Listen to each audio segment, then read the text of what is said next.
pessoal, vamos dar então continuidade aí ao nosso curso de atos administrativos e agora nós vamos ficar com a classificação dos atos administrativos, tá? Vamos lá, quando eu falo em classificar ato administrativo, você pode pensar aí, mas professora, classificar ato administrativo é chato, classificar ato administrativo envolve decoreba. Pessoal, não vou tirar a razão de vocês não, tá? Classificar ato administrativo envolve a compreensão da classificação. Você precisa realmente estudar a classificação, que cai bastante em prova, tá bom? E praticar isso aqui. Por quê? Só fazendo questões na tua plataforma de questões, aí preferida, só praticando para que você relembre, tá? É muito simples, é muito fácil, mas aí você vai pensar. Classificação, por exemplo, ato simples, composto, complexo, aí você fala, vixe, qual que era esse ato mesmo? Só praticando para que você consiga, então, chegar à excelência. São questões, quando caem em prova de classificação, de atos consideradas extremamente simples, tá? Ele pede nada mais, nada menos do que você conheça a classificação de forma simples, sem pegadinha, sem dificuldade. Então, eu preciso que você assista a aula de classificação e faça questões. Eu preciso que antes da prova seja um material que você revise, um material de classificação de atos, tá? Justamente pela simplicidade do material, pela simplicidade do tema da matéria e pela facilidade de acertar questões. Se você rememorar, se você lembrar, você não vai ter nenhuma dificuldade. Então vamos lá. Classificação. A primeira classificação é quanto aos destinatários, tá bom? Eu posso classificar aí quanto aos destinatários em atos gerais, que são atos abstratos e impessoais, em tese aí alcançando a todos, tá bom? Atinge a coletividade como um todo. Atos com finalidade normativa, tá bom? Prevalecem sobre os individuais. Exemplo, regulamentos, instruções normativas, entre outros. Então é um ato que não é destinado para um público certo, é destinado aí para a coletividade. Então, quanto ao destinatário, é ato considerado aí, portanto, geral, aqueles abstratos que alcançam a todos, tá? Agora, atos individuais já não são mais aqueles atos impessoais que eu atinjo a generalidade. Aqui eu já falo que são atos especiais, destinados, então, a pessoas ou indivíduos ou a grupos determinados, tá bom? Pode ser individual singular, que atinge uma única pessoa, ou pode ser um ato individual plurimo, que eu atinjo múltiplos destinatários ou um grupo de pessoas, tá bom? Então, cuidado com isso. Pode ser um ato individual singular, que daí é uma pessoa só, ou um ato individual plurimo. Mas, professora, o ato individual plurimo atinge várias pessoas, sim, várias pessoas, vários destinatários determinados, tá? Não é no geral que eu atinjo a todos. Se forem pessoas indeterminadas, que eu tenho ali a impessoalidade, tá bom? Eu classifico como ato do tipo geral e não mais ato individual, tranquilo? Quanto ao alcance aí da minha classificação, alcance dos meus atos, tá? Eu posso ter atos internos, que produzem efeitos aí dentro da administração pública, tá bom? Que independem de publicação oficial, independe eu colocar no Diário Oficial da União, no Diário Oficial do Estado, tá bom? Por exemplo, uma instrução de serviço, que basta uma comunicação interna e tá valendo. Ele dispensa aquela publicidade externa. Então eu classifico isso como ato interno, tá? E atos externos são aqueles atos praticados pela administração pública, mas que produzem efeitos para fora da administração pública, tá? Que dependem, portanto, de publicação no Diário Oficial. Quanto ao grau de liberdade dos atos, eu posso ter atos vinculados ou atos discricionários, tá? E quando eu falo que o meu ato é do tipo vinculado, eu falo que o meu cadeado está fechado. Se o meu ato é discricionário, eu falo que o meu cadeado ele está aberto. Tranquilo? Isso quer dizer que ato vinculado não existe ou não há margem para atuação. Ou é isso, não tem margem. Se o meu ato agora é discricionário, o meu cadeado pode estar fechado ou aberto. Dentro do que a lei me disse, eu tenho margem, portanto, para atuar. Exemplo de um ato vinculado. Tem uma servidora que está gestante e ela chegou no primeiro dia do 9º mês de gestação. Ela vai pedir a licença maternidade. Tem como eu, administração, falar para ela, ah não, agora não que eu estou sem servidor, espera mais uns 4, 5 meses aí, que vem concurso, esse pessoal entra e você sai. Tem como? Não tem. Esse ato é vinculado. Ou ela sai, de licença maternidade. Não tem nada que a gente possa dialogar, não tem espera, tá bom? Ato vinculado.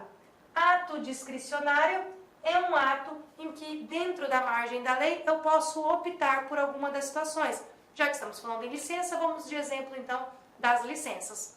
Quando nós viramos servidores públicos, nós adquirimos, após 3 anos de efetivo exercício, uma coisa maravilhosa chamada de estabilidade, tá?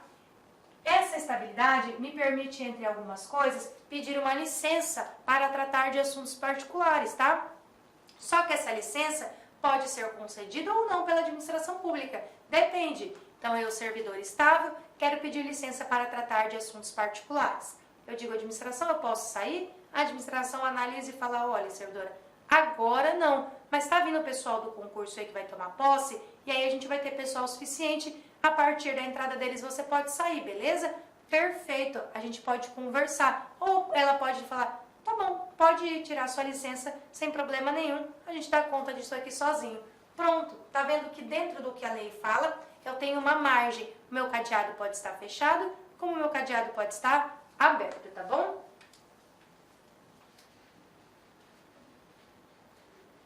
Então, quanto ao grau de liberdade, atos vinculados e atos discricionários. Quanto à formação do meu ato. Quanto à formação do meu ato, é um pouquinho mais complexo, tá? E isso despenca em prova. Se tiver que cair para você, a minha aposta é quanto à formação do ato, porque eu posso ter ato classificado como simples, composto e complexo, tá? E isso cai demais em prova. Claro, o simples quase não cai. A confusão aqui são os atos compostos e complexos. Uma confusão desnecessária, já adianto para vocês, tá? Quando eu tenho aí a classificação quanto à formação de um ato em simples, composto e complexo, eu estou tratando sobre manifestações de vontade. Como esse ato vai se formar? Através ou por que meio de manifestação de vontade, tá? Então vamos lá. Se eu tenho um ato classificado como simples, basta uma única manifestação de vontade para que meu ato esteja perfeito, tá? Esta manifestação, de novo, pode ser singular, vinda de uma única autoridade ou de uma autoridade colegiada, mas só vem de uma autoridade. De um órgão, beleza? É uma única manifestação de vontade, de uma única autoridade ou de uma autoridade colegiada, dentro de um mesmo órgão, tá? Ou um grupo, só um, ou uma única pessoa. Isso é ser ato simples, tá bom? Isso é classificar como simples. Só tem uma manifestação de vontade. Tranquilo? Só uma manifestação de vontade, seja ela simples por uma autoridade, seja ela por um colegiado. Se eu falo que o meu ato é classificado como composto, eu digo, tem 2 manifestações de vontade, porque é composto, tá bom? Só que essas 2 manifestações de vontade, elas derivam do mesmo órgão. Ou seja, dentro de um mesmo órgão, eu tenho 2 manifestações de vontade, tá bom? Em patamar de desigualdade. Por quê? Porque a primeira é a principal e a segunda ela é secundária. Por exemplo, atos que dependam aí de visto do chefe, tá bom? Eu preciso fazer algo, uma manifestação de vontade, e preciso submeter para que o meu superior dê o ok. Este ato, então, ele é composto. Uma manifestação de vontade minha, 2 dentro do mesmo órgão para o meu chefe, para ele dar o ok, para ele ratificar, tá bom? Então, isso aqui é ato composto. Tranquilo? Não são vontades autônomas, cuidado. A vontade é dentro do mesmo órgão, tá? Uma delas é meramente instrumental, porque vai se pautar aí para verificar a legitimidade do ato. Então, perceba, ato simples, uma manifestação de vontade. Ato composto, duas manifestações de vontade dentro do mesmo órgão. Eu aqui faço a minha manifestação de vontade e ela depende aí de observância por uma outra autoridade. A primeira primária, que é a minha, a segunda, essa ratificação, por exemplo, secundária, tá? Então isso é um ato composto. Duas manifestações de vontade no mesmo órgão. O complexo, eu também tenho duas ou mais manifestações de vontade, porém são em órgãos diferentes, tá bom? Isso é complexo, órgão diferente. Em patamar de igualdade, tranquilo? Cuidado com isso. Enquanto que o ato composto eu tenho a desigualdade, o ato complexo eu tenho a igualdade.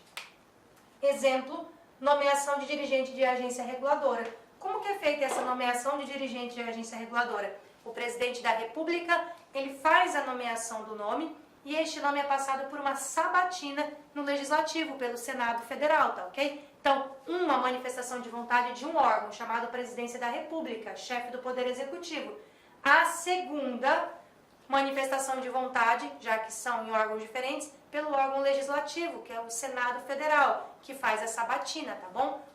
Por isso, é um ato complexo. A nomeação de dirigente de agência reguladora, nomeado, portanto, pelo presidente da República, sabatinado pelo Senado, é considerado um ato complexo. Cuidado com isso. Perceba que eu estou em órgãos... Inicialmente eu quero pedir licença aos seus estudos, pois interrompi, mas esse vídeo é um vídeo demonstrativo do nosso curso completo, ponto a ponto, 100% focado no concurso de Astolfo Dutra do município para o cargo,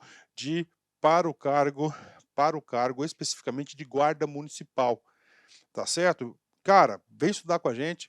Essa aula é uma aula demonstrativa, nós colocamos aí apenas 150 vídeos, nós temos muito mais vídeos, eu tenho certeza, mas certeza absoluta, se você cumprir a nossa metodologia, o nosso Personal Coach, aqui na Lá Concurso você vai ter uma metodologia chamada Personal Coach. Personal significa pessoal e coach significa treinador. É o estudo em regime de metas. Isso é só aqui na Lá Concursos e eu tenho certeza que você ficará super satisfeito.